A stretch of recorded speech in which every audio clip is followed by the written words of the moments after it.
Коли мої друзі приїжджали до мене в гості, вони всі говорили, що у мене тут як на курорті, у мене тут як на базі відпочинку, тому що ми відкривали вікна і бачили за вікном вікові сосни, ми бачили дуже багато зелені. І сама атмосфера цього містечка сприяла відпочинку, сприяла якомусь такому гарному настрою.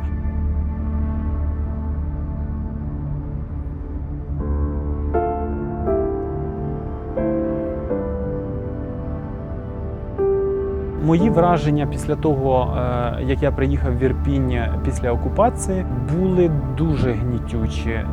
Я навіть розглядав такі варіанти, можливо, я навіть не хочу більше тут жити, тому що в Ірпіні після воєнних дій відчувається постійно дух війни, відчувається дух руського міру, який ми сюди не звали.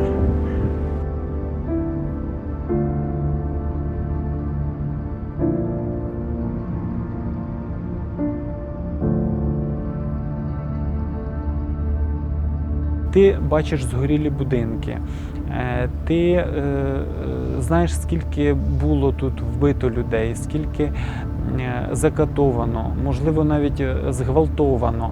І атмосфера в місті від цього змінилася в гірший бік.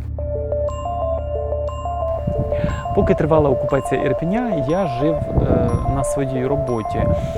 Звичайно, мені хотілося повернутися в квартиру.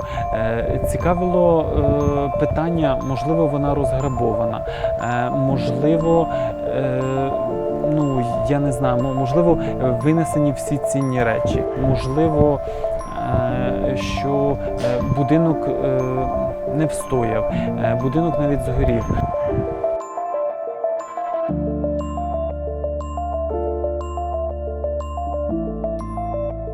Свій будинок під час окупації російськими військами я побачив вперше на фотографії, яку зробили мої сусіди, які залишалися тут до останнього моменту, коли ще можна було виїхати.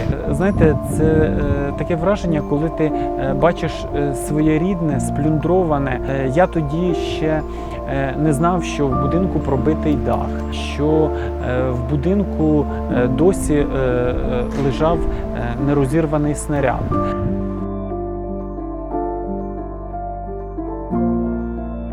В квартирі побиті вікна вибуховою хвилею і снарядом, який впав на наше подвір'я.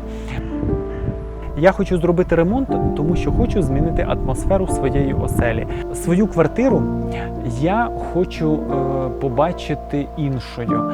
Я хочу, щоб в ній залишилося щось із того, що в мене було. Але, звичайно, мені б хотілося якогось оновленого результату. Мені б хотілося, щоб ця квартира спонукала мене до творчості, спонукала мене до роботи, дарувала якісь нові ідеї.